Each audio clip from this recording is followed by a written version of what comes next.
Farm Bureau. We are joined by Zach Arnett. He is the head football coach now at Mississippi State and is kind enough to spend some time with us this afternoon. Coach Arnett, we appreciate you making a few minutes for us. How are you today? Doing well. Appreciate y'all having me on. I'd love to do this kind of in a couple of parts if we can, because I know Hey Dad wants to talk football and your vision for Mississippi State, and we'll get into that. But I'm so curious kind of about you, the person, and how you have gotten to this point.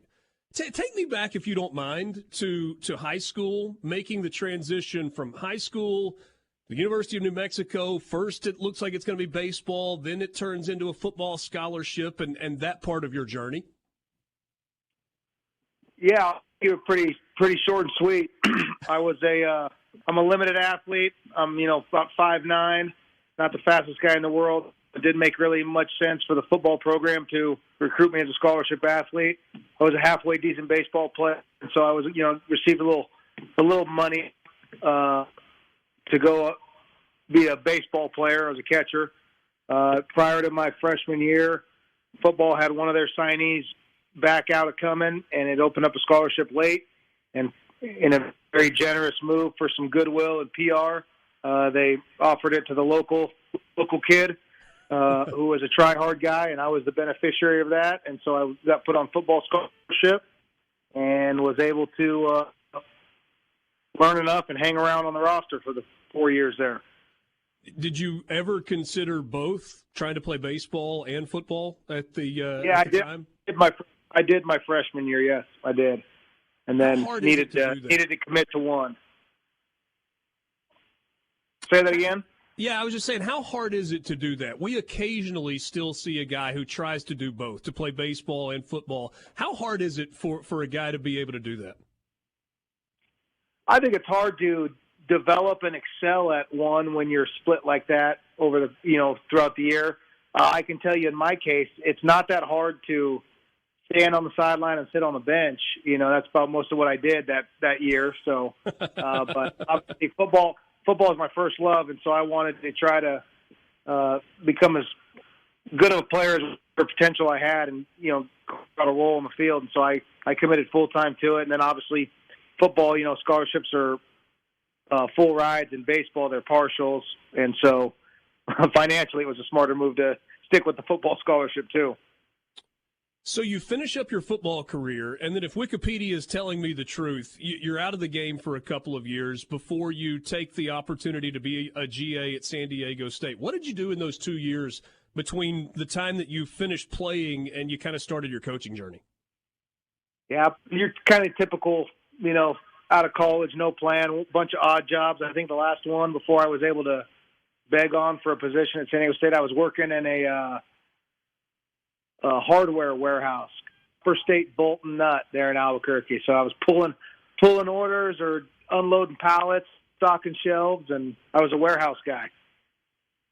And that didn't feel like the career path that you necessarily wanted to chase for the next 40 years. So you make the transition to football. You said you had to beg on to that staff, but from begging on in 2011 to being named defensive coordinator in 2018, obviously a lot of growth has to come. Walk me through that particular period of your coaching journey and how it kind of catapulted you to where you are now. Yeah, I was really fortunate. Again, obviously, Rocky Long, my college head coach when I was playing. At the time, he was a defensive coordinator at San Diego State when I kind of reached out to him looking for an opportunity. And that offseason, Brady Hoke, who was the head coach at San Diego State, got the head job at Michigan, and Rocky Long was promoted to head coach. And so that was just, I've been really fortunate. I talked through the timeline. It's like I've hit the coaching jackpot. So, Coach Long became the head coach. That opened up an opportunity for me. I got brought on as a GA after a couple years as a GA. Even though he could have thrown a rock from campus and found a more qualified candidate, he kept me on, put me on full-time as a linebacker coach. And then I think I was there probably 6 years as that, or 5-6 years, and then we lost a couple assistants to a Pac-12 job. A couple of the secondary coaches, one went and got the defense coordinator job at Arizona State and took a guy with him, and so I became the senior veteran guy on defensive side, and with that came the defensive coordinator title. So I was lucky enough to be there for 9 years, and looking back on it, over that time, I bet you we probably had in the teens, double-digit former head coaches on that staff over those years. And anytime you're a young coach and you have the opportunity to just shut up, listen from guys who have been to the highest level and warn the head coach that there's a lot of wisdom you can learn from them. And so I was really fortunate in that regard that Coach Long liked hiring a lot of former head coaches and guys who had, really been successful throughout the business. And that's great for a young coach to get to learn from those guys.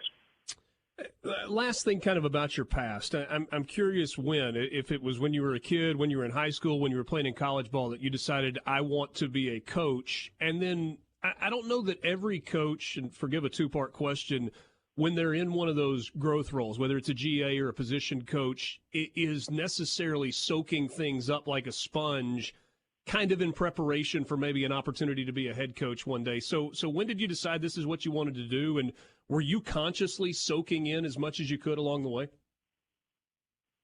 Yeah, I don't know if I have ever made a conscious decision that I wanted to be a head coach or a coach of any kind. I mean, I was really blessed growing up in sports.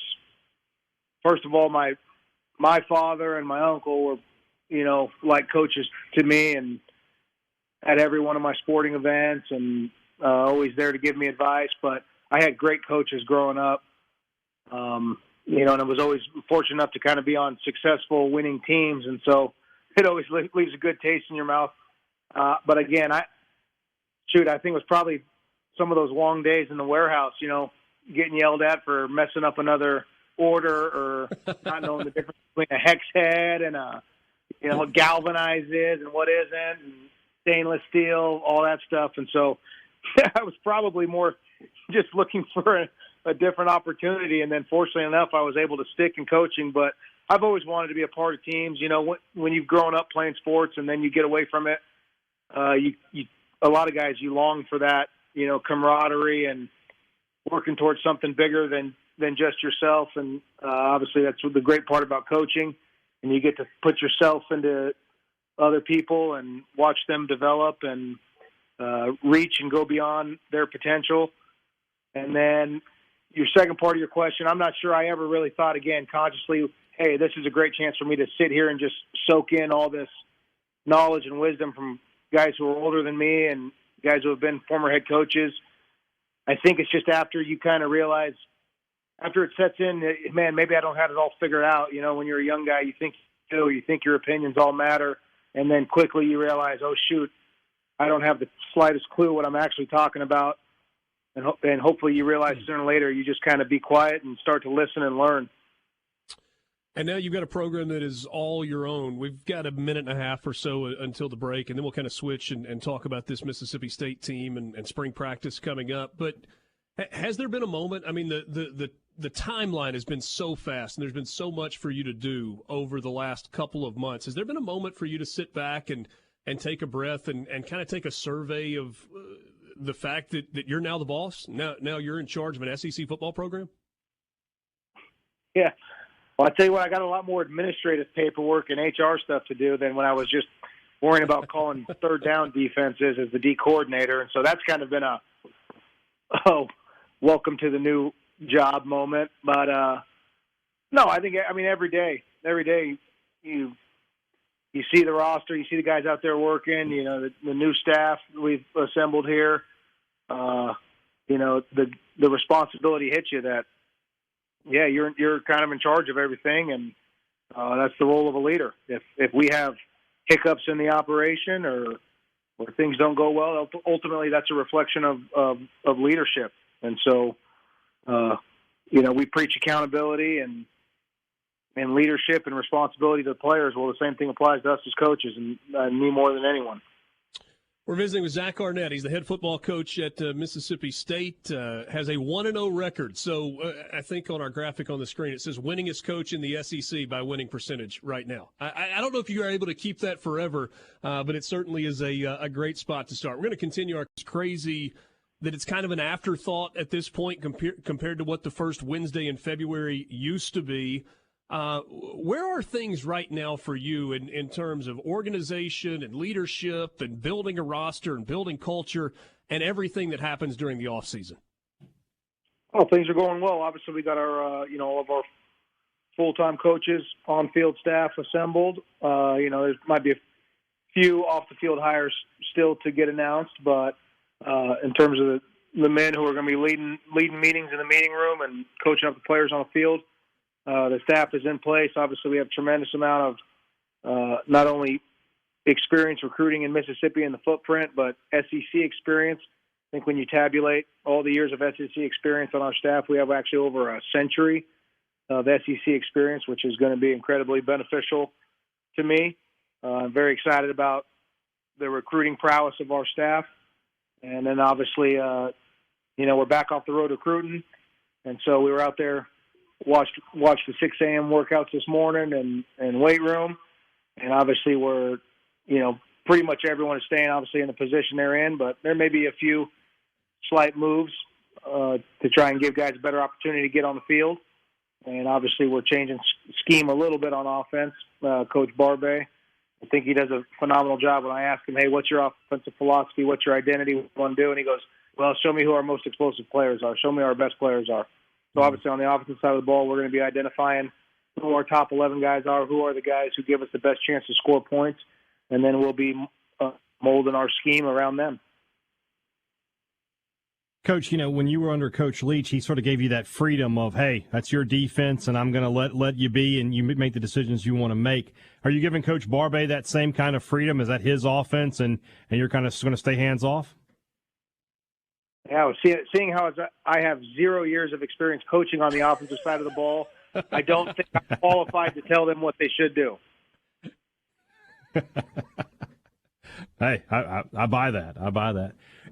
When you were putting this staff together, even before you had Coach Barbay on as your offensive coordinator, you made a couple of position hires in Chad Bumpus and Will Friend, Mississippi natives. Obviously, Bumpus played here at Mississippi State. Was that something you wanted on staff with some Mississippi guys who you could fall back on in terms of recruiting? How crucial were they to what you wanted to do from a recruiting perspective? Yeah, 100%. I mean, I've made no, there's been no mystery to what I've wanted to accomplish here in terms of the recruiting prowess of the staff, particularly the ties in the state of Mississippi, and then the footprint, which for us is, about a 250, 300-mile radius around campus. And I mean, this last year, of the top 25 players in the state of Mississippi, we signed 12 of them, which is more than any other school. All right, and I think I would like to see us sign even more. All right, obviously getting Coach Bumpus back, Tupelo native. Right, great player here, has proven to be a phenomenal recruiter and coach. Was at Utah the last couple of years. I worked with that offensive coordinator actually, and so reached out to him for his advice, his thoughts and recommendation on Coach Bumpus. Got nothing but glowing reviews. They went to back-to-back Rose Bowls, so extremely excited to get him back to the Bulldog family. He's a great player here. I think he's going to be a great coach here and great mentor of our wide receiver room. And obviously Coach Friend, born in West Point, played at Neshoba Central. Right? His dad actually still coaches down at Meridian High School. He probably knows the state as well as anyone. And his development and leadership of the offensive line group is second to none in college football. I've had to face his units several times. Typically those are games where they've been some of the highest rushing totals we've given up. I could not say more about the job he does as a developer of the offensive line position. He was actually the play caller against us this last year at Auburn and gave me fits trying to call defenses against him. So incredibly excited to have those two guys back on staff. Zach, I'm curious about process on this as well. I was thinking about what you said about Rocky Long and all the head coaches that he brought in through the time that you were on his staff. He had 4 decades of coaching experience and kind of relationships built when he got that head coaching job at San Diego State and you were on staff. You've got a much shorter runway of time in college football. So how do you build those relationships so that you can kind of figure out who you want to hire and how you want to go through that interview process And obviously with the turnover that you have in college football, that a lot of times happens on a year-to-year basis. Yeah, I mean, obviously you lean on people like Tony Hughes, who's been coaching for a long time in this state, a long time in the SEC. Obviously you say the same thing about David Turner. One of my first was bringing Brad Peterson back on staff in kind of a chief of staff role. I know it's not officially his title, but, very much in a role like that. Long-time, very successful head coach in the state of Mississippi.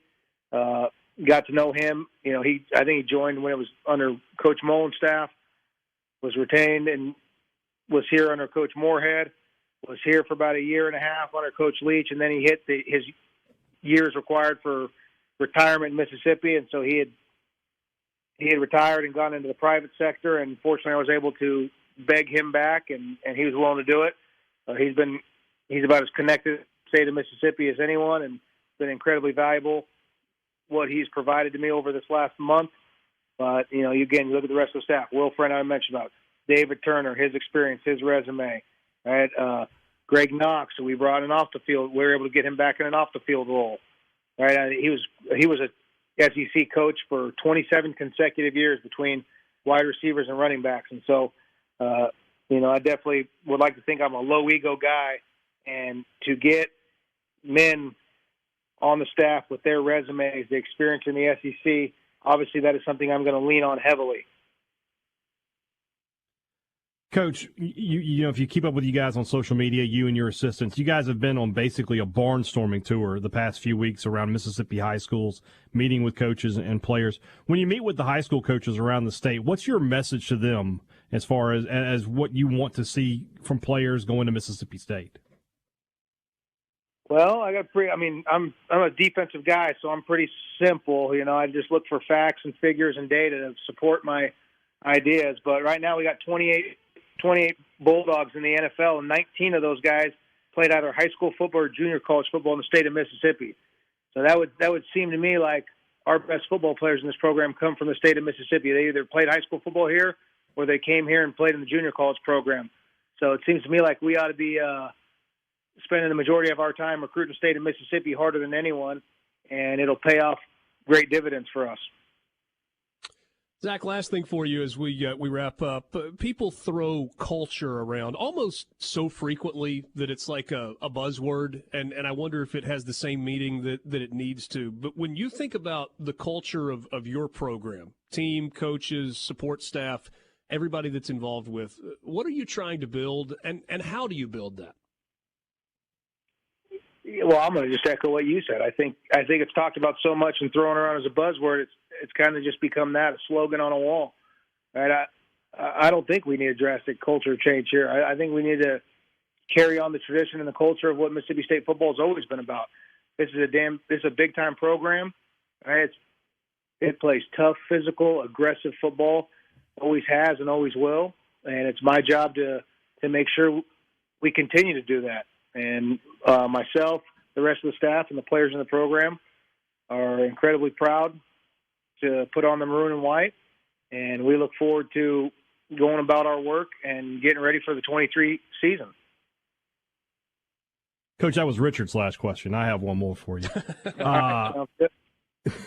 I talked to your boss on Friday. We talked to Zach Selman, and I asked him this question. I want to get your thoughts on it as well. NIL, obviously it's such a huge deal. What can you as the head football coach do to promote NIL beyond just talking about NIL? Well, I think the first thing you do is, NIL, we are all for anything that creates opportunities for our players, right, to better their situation and to continue to build their brand. Obviously, the number one way you do that is you keep the main thing, and that is football. All right, the biggest thing we can do to increase it is put out a competitive winning football team. And usually that takes care of a lot of things. And so that is the message we preach daily to our guys. We are here to support them any way we can. And NIL certainly creates a lot of opportunities for themselves. And the best way we can help them is to coach them hard, develop them so that they reach the best of their abilities, reach their full potential. And we go out there and we're a winning football team and play football that this university and the fan base is proud of, all the other stuff will take care of itself.